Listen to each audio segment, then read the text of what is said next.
जय हिंद साथियों, स्वागत है आपका self study classes Vishwamit Jain YouTube channel में। दोस्तों आज हम हिंदी साहित्य की अपनी जो रोज आपकी टेस्ट सीरीज होती है, जिसमें हम ट्रिक के माध्यम से क्या पढ़ते हैं, प्रश्नों को याद करते हैं, रचनाओं को याद करते हैं, हिंदी साहित्य को याद करते हैं। ठीक है, रोज आपकी सुबह 9:30 बजे क्लास होती है ट्रिकी वीडियो की, तो देखना ना भूलें, हर रोज सुबह 9:30 बजे ट्रिकी वीडियो। ठीक है, चैनल को सब्सक्राइब कर लें। दोस्तों आप पीजीटी एग्जाम की तैयारी कर रहे हैं, नेट की कर रहे हैं, एलटी ग्रेड या किसी भी टेट एग्जाम की तैयारी कर रहे हैं जिनमें हिंदी साहित्य पूछा जाता है, तो उनके लिए ट्रिकी वीडियो बहुत ही इंपॉर्टेंट है। ठीक है, और वीडियो अच्छा लगे तो कमेंट में जरूर बताना। वो पूरा वीडियो सिर्फ आपको देखना है और कुछ भी नहीं करना, ना कुछ याद करना है ना कुछ, सिर्फ पूरा वीडियो देखना है। ठीक है, तो आज का जो आपका पहला प्रश्न है, पीली आंधी उपन्यास की लेखिका कौन है। 4 विकल्प है, 2 सेकंड आपको दिए जाते हैं। और यहां पर जरा खेत की तरह भी देख लेना, खेत की तरफ, कि देखो कैसे पीली आंधी आई है। तो आपका बिल्कुल सही आंसर हो जाएगा क्या, प्रभा खेतान। दोस्तों आपने देखा कि पीली आंधी कहां पर आती है, खेतन में आती है, खेतों में आती है ना, क्योंकि जब सरसों फूलता है तो पीला पीला आंधी आ जाती। ठीक है, तो कहां आती पीली आंधी, खेतन में। तो पीली आंधी उपन्यास की लेखिका कौन होंगी, प्रभा खेतान। प्रभा खेतान यानी आ नंबर आपका बिल्कुल सही हो जाएगा। ठीक है, याद हुआ बिल्कुल। तो अगला प्रश्न बताना है, अपनी खबर आत्मकथा के लेखक कौन है। 4 विकल्प हैं, 4 में से एक का चयन करना है, फिर मैं आपको बताऊंगा। मैं आपको बता देता हूं दोस्तों कि अपनी खबर किन्हें नहीं रहती। अपनी खबर जो उग्र हो जाते हैं, जो उग्र हो जाते हैं, उन्हें अपनी खबर नहीं रहती कि मैं मर रहा हूं कि जी रहा हूं कि क्या हो जाएगा, उन्हें अपनी खबर नहीं रहती। जो उग्र हो जाते हैं, तो अपनी खबर आत्मकथा किसकी होगी, किसकी होगी, उग्र जी की। पांडे बेचन शर्मा उग्र। ठीक है, आ नंबर आपका बिल्कुल सही हो जाएगा। ठीक है, और आत्मकथा की बात आई है दोस्तों, तो आत्मकथा आपको पता है कि राजेंद्र प्रसाद की क्या है, सत्य की खोज, सत्य की खोज है ना, बनारसी दास जैन अर्ध कथानक है ना, तो इनको भी आपको याद रखना है। नेक्स्ट देखो, अंधा युग के रचनाकार कौन है। अंधा युग दोस्तों आपको पता है कि धर्म ना हो तो युग भी कैसा हो जाता है, अंधा युग हो जाता है। आपने देखा होगा इतिहास में, धर्म विहीन राज्य अंधा युग रहा, धर्म विहीन राज्य का जो युग रहा वो अंधा युग रहा। धर्म की बहुत ही भूमिका रहती है, इसलिए अंधा युग होगा जिसमें धर्म नहीं होगा। तो अंधा युग के रचनाकार कौन होंगे, धर्मवीर भारती है ना। एक रचना और याद रखना, मुक्ति बोध जी की, मुक्ति बोध जी की कामायनी पुनर्विचार। कौन सी, कामायनी पुनर्विचार इनकी रचना है, और कामायनी जयशंकर प्रसाद की, और कामायनी पुनर्विचार मुक्ति बोध जी की है। ठीक है, अज्ञे जी को भी याद रखना है, अज्ञे जी भी रचनाकार हैं अपने, कितनी नाव में कितनी बार है ना, ये भी याद रखनी है। बहुत सारी रचनाएं हैं, प्रयोगवाद के माने जाते हैं, श्रेष्ठ कवि हैं अज्ञे जी। अगला बताना, रीति काव्य में कौन सा काव्य रूप अपनाया गया है। जी हाँ दोस्तों, काव्य रूप आपको बताना है, और रीति काल आपने पढ़ा है, सिद्ध काव्य धारा है ना, आपने पढ़ा है ना, रीतिबद्ध, रीति सिद्ध, रीति मुक्त है ना, रीति काव्य धारा में ये धाराएं पढ़ी हैं आप लोगों ने। और दोस्तों आपको एक मुक्त धारा भी है रीति काल में, कौन सी है, रीति मुक्त। तो रीति काव्य में कौन सा काव्य रूप अपनाया जाएगा, मुक्तक काव्य। मुक्तक काव्य यानी कि सा नंबर आपका बिल्कुल सही हो जाएगा है ना। रीति काव्य में कौन सा काव्य रूप अपनाया गया, मुक्तक काव्य अपनाया गया, यानी सा नंबर आपका बिल्कुल सही होगा। बूंदी नरेश भावसिंह के दरबारी कवि कौन थे। बूंदी नरेश भावसिंह के दरबारी कवि बताना है। और दोस्तों यहां पर आ रहा है भाव है ना, और यहां पर आ रहा है आपका उत्तर मति। तो आपको पता होगा दोस्तों, भाव हम बोलते ना यार कि मेरे भाव बन रहे हैं कि कुछ अच्छा खाया जाए है ना, भाव और मति आप बोलते यार उसकी कैसी मति हो गई, उसने ऐसा काम कर दिया, बोलते ना। तो मति यानी कि भाव, और भाव यानी कि मति। तो भाव से के जो दरबारी कवि थे वो कौन थे, मति, क्योंकि मति और जो भाव हैं एक दूसरे के क्या हो जाएंगे, पर्यायवाची। तो आ नंबर आपका बिल्कुल सही हो जाएगा, मतीराम। ठीक है, भाव सिंह के दरबारी कवि कौन थे, मतीराम थे। आ नंबर आपका सही होगा। भिखारी दास के भी रीति काल के हैं, देव कवि भी आपको पता है ना, रीति काल से संबंधित है। पद्माकर आपके भक्ति काल से संबंधित हैं। देव कवि ने आपने संचारी भाव पढ़े होंगे 33, लेकिन 34वां संचारी भाव किसने माना? देव कवि ने। ये चीज भी आपको याद रखनी है। अगला बताना है आनंद अरुणोदय की रचयिता कौन है दोस्तों? आनंद अरुणोदय भारतेंदु, राधा कृष्णदास, कुंभन दास या फिर प्रेम घन। और दोस्तों अगर प्रेम के बादल छा जाएं, प्रेम के घन छा जाएं, तो आपको आनंद आता है कि नहीं आता? सभी को आनंद आता है। तो प्रेम के बादल छा गए, बोले प्रेम के घन छा गए, तो आनंद आ रहा है। तो आनंद अरुणोदय के रचनाकार कौन होंगे? कौन होंगे? प्रेम घन। प्रेम घन यानी विकल्प नंबर जो डी है वो बिल्कुल सही हो जाएगा। बात कर लेते दोस्तों भारतेंदु जी की। भारतेंदु जी के नाम पर सभी को पता है कि इनके नाम पर आधुनिक काल का प्रथम काल जिसे भारतेंदु युग कहा जाता है, इन्हीं के नाम पर रखा गया। और भारतेंदु जी का जन्म कब हुआ था? 1850 में। 1850 में हुआ और 1885 में इनकी क्या हो गई थी? मृत्यु हो गई थी। किसकी? भारतेंदु जी की। तो ये चीज भी आपको याद रखनी है, ठीक है। कुंभन दास तो आपको पता है अष्टछाप के कवि हैं, इनके गुरु का नाम वल्लभाचार्य है कुंभन दास के, ठीक है। अगला बताना है अछूत की शिकायत के रचनाकार कौन है? 4 विकल्प है, 2 सेकंड भी आपको दिए जाते हैं। दोस्तों एक चीज बताना है आपको, आपने वो फिल्म देखी होगी सूर्यवंशम। सूर्यवंशम देखी ना, उसमें अमिताभ बच्चन का नाम क्या होता है? हीरा। और हीरा के साथ ऐसा प्रयोग किया जाता है, ऐसा व्यवहार किया जाता है जैसे वो अछूत हो। कैसा हो? अछूत हो। तो अछूत की शिकायत यानी कि हीरा डोम। हीरा डोम, ठीक है। हीरा डोम आ नंबर आपका याद रख लेना, हीरा डोम, है ना। और लालदास की एक रचना है दोस्तों अवध विलास। अवध विलास कई बार पूछी गई है। लालदास की रचना कौन सी है? अवध विलास है। शिवराज से बेचैन, इनकी एक रचना कई बार पूछी जाती है दोस्तों, चमार की चाय। कौन सी है इनकी रचना? चमार की चाय। किसकी? शिवराज से बेचैन, ठीक है। तो ये चीज भी याद रखनी। 2017 की ये रचना, इसका रचना काल है चमार की चाय का, ठीक है। अगला बताना है करुणा कादम्बिनी के रचनाकार कौन है? करुणा कादम्बिनी। तो दोस्तों एक चीज बताना कि अपने संसार में देखा होगा कि सबसे ज्यादा करुणा व्यक्ति कब करता है? कब करता है? जब व्यक्ति चला जाता है। बोले गया, बहुत अच्छा था, गया, है ना, इस दुनिया से। और जब तक जिंदा रहा, जब तक पानी नहीं दिया एक लोटा, और बोले गया, बहुत अच्छा था। तो करुणा बरसा रहे हैं। तो करुणा बरसा रहे किसके लिए?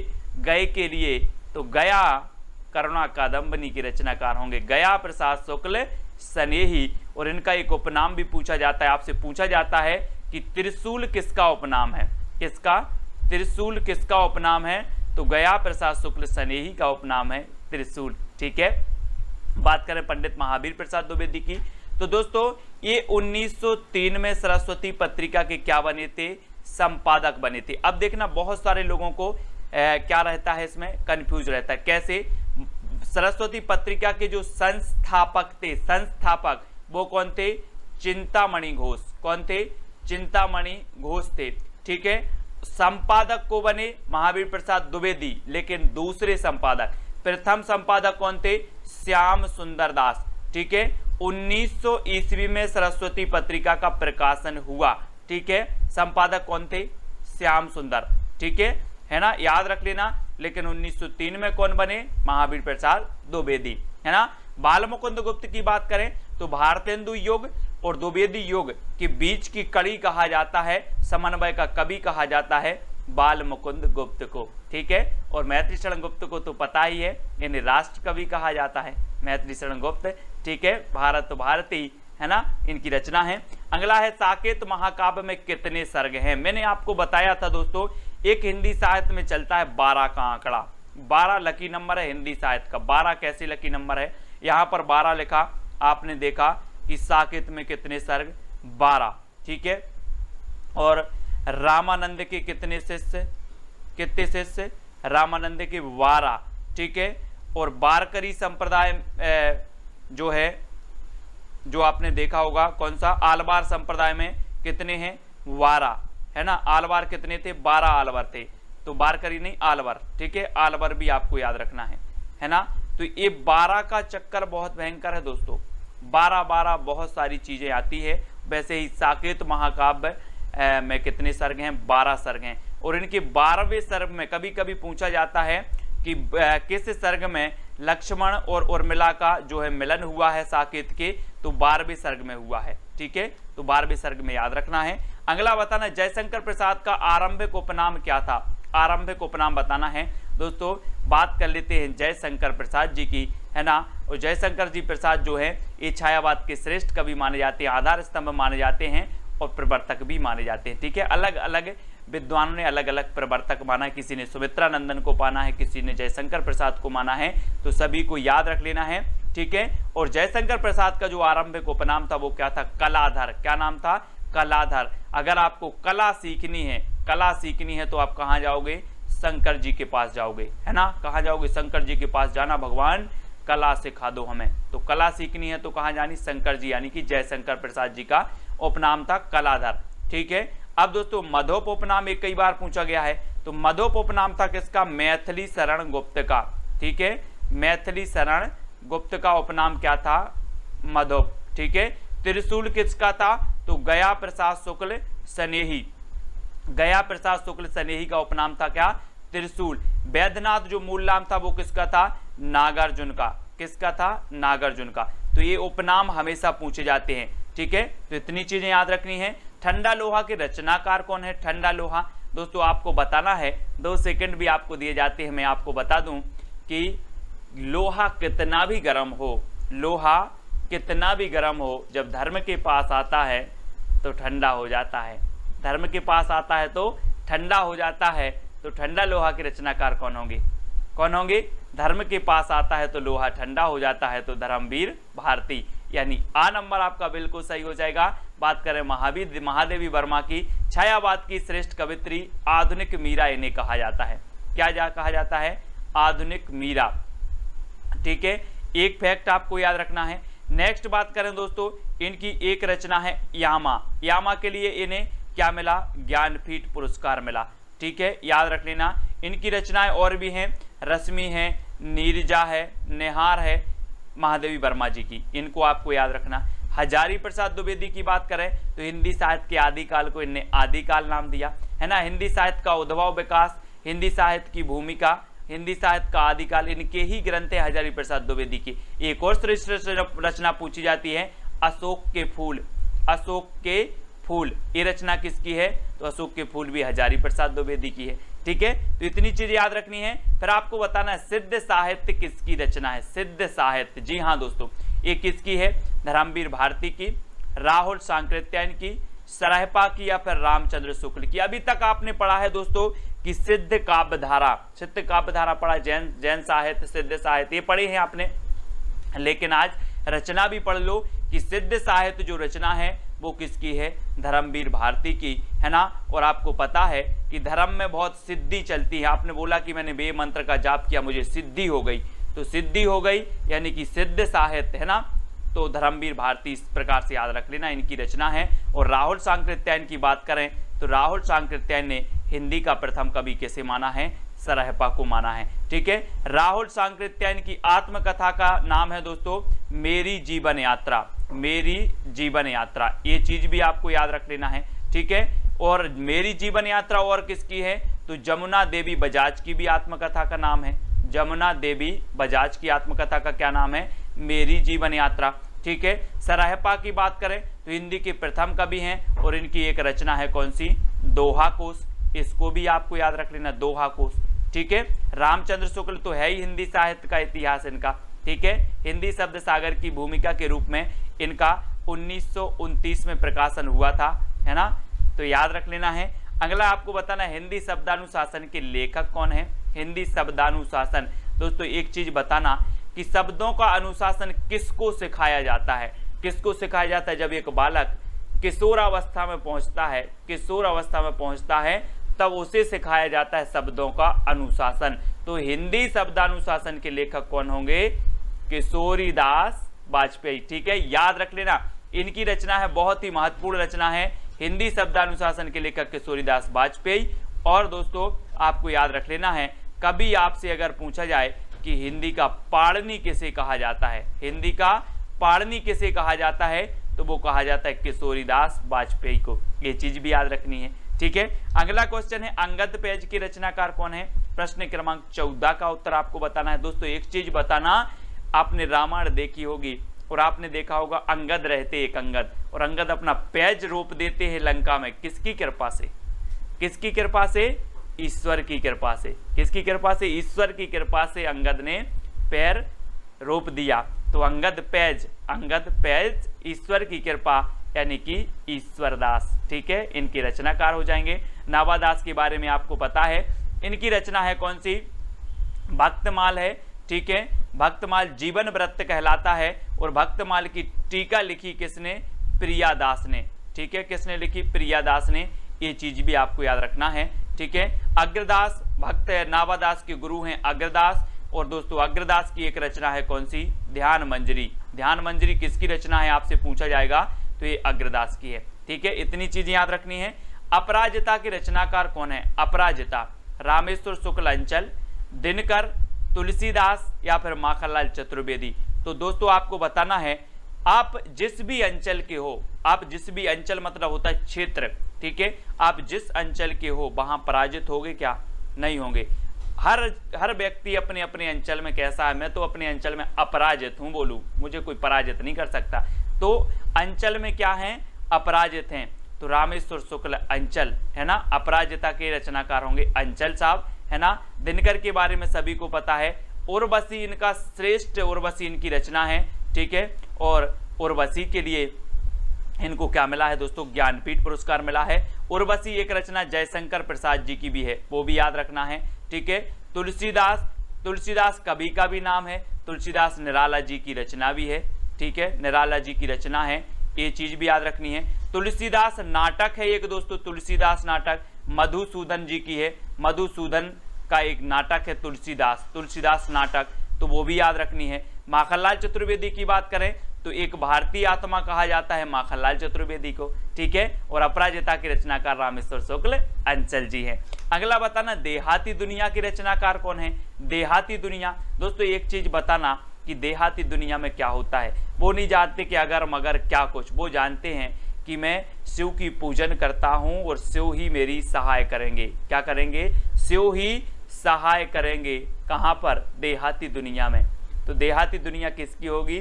शिव पूजन सहाय, क्योंकि शिव की पूजन ही सहाय है देहाती दुनिया में। तो आपका जो विकल्प नंबर 1 है वो बिल्कुल सही होगा।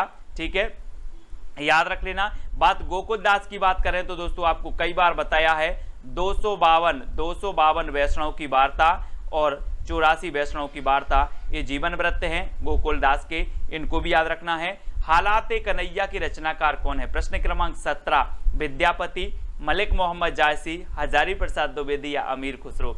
हालाते कन्हैया दोस्तों एक चीज बताना कि आपको पता है लॉकडाउन में हालात भी बिगड़ गए, किसके? अमीरों के भी, अच्छे अमीरों के हालात बिगड़ गए। तो हालाते कन्हैया किसकी है? अमीर खुसरो। ठीक है, अमीर खुसरो याद रख लेना। ठीक है, विद्यापति को सभी जानते हैं, इन्हें अभिनव जयदेव कहा जाता है, कवि शेखर भी कहा जाता है। ठीक है, अभिनय जयदेव भी, और मैथिल कोकिल भी कहा जाता है, मैथिल कोकिल। ठीक है, किसे? विद्यापति को। और पदलता पताका इनकी रचना है, पदावली, कीर्तिलता और कीर्ति पताका। ठीक है, ये चीज आपको याद रखना है, ये किसकी है? विद्यापति जी की है। ठीक है, और जायसी का पद्मावत तो आपको पता ही है। मंगलसूत्र की रचनाकार कौन है दोस्तों? प्रेमचंद की जब मैं आपको रचना याद करवाऊंगा ट्रिक से, तो प्रेमचंद जी का मंगलसूत्र क्या रह गया? अधूरा रह गया। प्रेमचंद जी का जो मंगलसूत्र उपन्यास है ये क्या रह गया? अधूरा रह गया, और ये मंगलसूत्र किसका है? प्रेमचंद जी का है। ठीक है, पंडित महावीर प्रसाद द्विवेदी की बात करें दोस्तों तो इनकी एक रचना है संपत्ति शास्त्र। क्या है? संपत्ति शास्त्र, बहुत ही श्रेष्ठ है, कई बार पूछा गया संपत्ति शास्त्र, है ना। और याद रख लेना, कुशल लाभ की तो आपको पता ही है ना, कुशल लाभ, ढोला मारूरा दूहा कुशल लाभ, कल्लुल कभी कभी ऐसे आता है। ठीक है, अगला बताना है जयशंकर प्रसाद का प्रथम नाटक कौन सा है। अब जयशंकर प्रसाद की बात आती है तो मैं आपको हर बार बताता हूं कि इनका एक कामायनी नाम का महाकाव्य है, कामायनी नाम का। ठीक है, जिसमें कितने सर्ग हैं? 15 सर्ग हैं। ठीक है, याद रखेंगे। और दोस्तों जयशंकर प्रसाद ने बहुत नाटक लिखे हैं इन्होंने।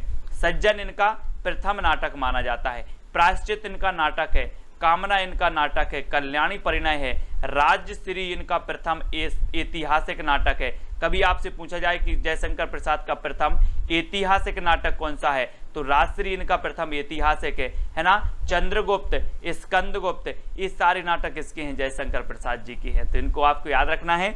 अगला आपको बताना है दोस्तों, और मैं आपको बता दूं कि जो सज्जन पुरुष होते हैं वो कहाँ जाते हैं, शंकर जी की पूजन करने जाते हैं सज्जन पुरुष, है ना, याद रख लेना।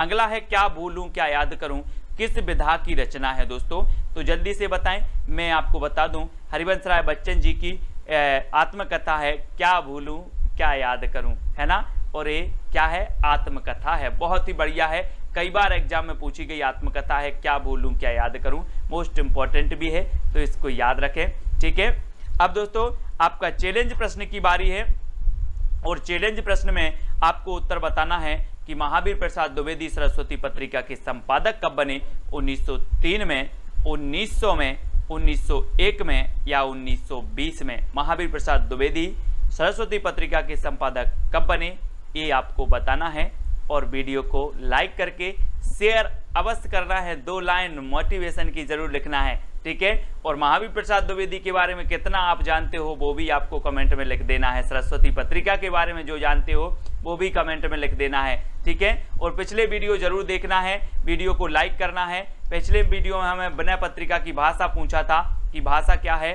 तो ब्रज भाषा है, ये चीज भी आपको याद रखनी, विनय पत्रिका की भाषा क्या है ना, ब्रज भाषा है, ठीक है, याद रख लेंगे। और जो भी हमारे साथी अभी तक टेलीग्राम ग्रुप से नहीं जुड़े हैं वो टेलीग्राम ऐप डाउनलोड करना, उसमें सर्च कर लेना IAS स्टडी ट्रैक और ज्वाइन हो जाना, ठीक है। और जो भी अभी व्हाट्सएप ग्रुप से नहीं जुड़े हिंदी साहित्य से, वो 9098609291 इस पर आप मैसेज करोगे तो आपको लिंक मिल जाएगी व्हाट्सएप ग्रुप की, और आप ज्वाइन हो जाना हिंदी साहित्य का WhatsApp group from net exam, JRF, PGT, LT grade और RPSC एग्जाम, सभी एग्जाम के लिए बहुत ही महत्वपूर्ण है, ठीक है। तो आज का वीडियो कैसा लगा कमेंट में बताएं, और वीडियो को लाइक करके अपने मित्रों तक शेयर करें।